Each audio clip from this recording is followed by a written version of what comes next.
চিতই পিঠা দিয়ে মাংসের ঝোল এটা একটি পারফেক্ট রেসিপি। এটি বলতে পারেন আমার সিগনেচার আইটেম। তো খুবই মজার। আর এই রেসিপিটা যদি ফলো করেন তাহলে পেয়ে যাবেন কিভাবে এই মাংসটা সুস্বাদু করা যায় এবং কিভাবে পারফেক্টভাবে এটি ট্রাই করা যায়। তো চলুন রেসিপিতে চলে যাই। আমি প্রথমে আলুগুলো দিয়ে ভেজে নিচ্ছি। তো এটা আমি লবণ আর হলুদ দিয়ে আলু দিয়ে বেশ ভালোভাবে হালকা কালার আসা পর্যন্ত ভেজে নেব। এদিকে আমি বেশি করে পেঁয়াজ কেটে নিচ্ছি। আলুগুলো হয়ে গেলে তুলে নিয়ে ওই কড়াইতেই আমি দিয়ে দিচ্ছি তেলের ভিতর পেঁয়াজ। আমি সানফ্লাওয়ার তেল নিয়েছি, কেউ চাইলে সয়াবিন তেলও নিতে পারেন। আর টমেটো কুচি করে কেটে ওই পেঁয়াজগুলো যখন লাল লাল করে ভাজা হয়ে যাবে তার ভিতর দিয়ে দিচ্ছি। দিয়ে বেশ ভালো করে একদম অনেকক্ষণ ধরে কষিয়ে তেল উঠিয়ে ফেলতে হবে ভেজে ভেজে। এর ভিতর আমি দিয়ে দিচ্ছি লবণ, জিরার গুঁড়ো, ধনিয়ার গুঁড়ো, লাল মরিচের গুঁড়া। তো পরিমাণ মতো দিয়ে তারপর হলুদের গুঁড়া দিয়ে দিচ্ছি 2টা শুকনো মরিচ 4 ভাগ করে। এতে সুন্দর একটি ফ্লেভার অ্যাড হবে। তো বেশ কিছুক্ষণ ধরে কষাতে হবে একদম তেল ওঠা পর্যন্ত। তেলটা যখন উঠে আসবে তখন আমি এই যে পেঁয়াজ আর রসুন, আদা একসাথে মিক্সড করে ব্লেন্ড করা আমি এটি দিয়ে দিলাম। এখানে একটু রসুনের পরিমাণ বেশি পেঁয়াজের তুলনায়, আর যেহেতু আমি পেঁয়াজ ভেজে দিয়েছি।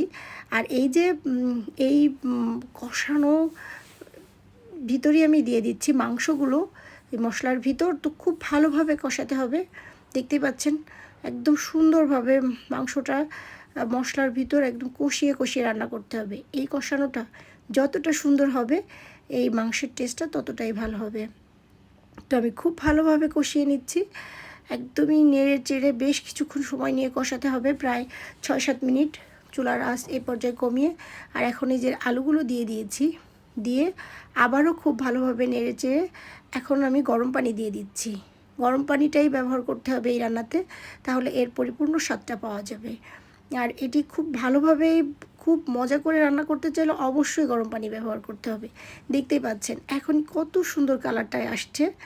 এটি কিন্তু খুবই মজার একটি খাবার। আর এর টেস্টটা ঠিক রাখতে হলে বেশিক্ষণ কষাতে হবে, এটাই হচ্ছে মেন টিপস। আর কাঁচামরিচ দিয়ে দিলাম। আর এদিকে আমি লবঙ্গ, এলাচ, দারচিনি আর গোটা জিরা দিয়ে ভেজে নিলাম। ভেজে গুঁড়ো করে এখন আমি দিয়ে দিচ্ছি, কারণ শেষ দিকে এটা দিতে হবে যাতে করে ফ্লেভারটা স্ট্রং থাকে এবং খুব সুন্দর খাওয়ার সময় একটা চমৎকার ফ্লেভার আসে। তো সেই কারণেই এটা একদম লাস্টের দিকে দিতে হবে।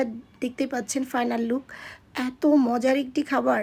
আমি যেভাবে রান্না করেছি ঠিক এইভাবে যদি রান্না করা হয় তাহলে এর স্বাদ পরিপূর্ণ হতে বাধ্য। এতটাই মজার একটি খাবার। আর আমি এটি খুব সুন্দরভাবে একদম চিতই পিঠায় ডুবিয়ে ডুবিয়ে খেয়েছি। আর এই যে দেখতেই পাচ্ছেন মাংসটা কত সফট। আল্লাহ হাফেজ, থ্যাঙ্কস ফর ওয়াচিং।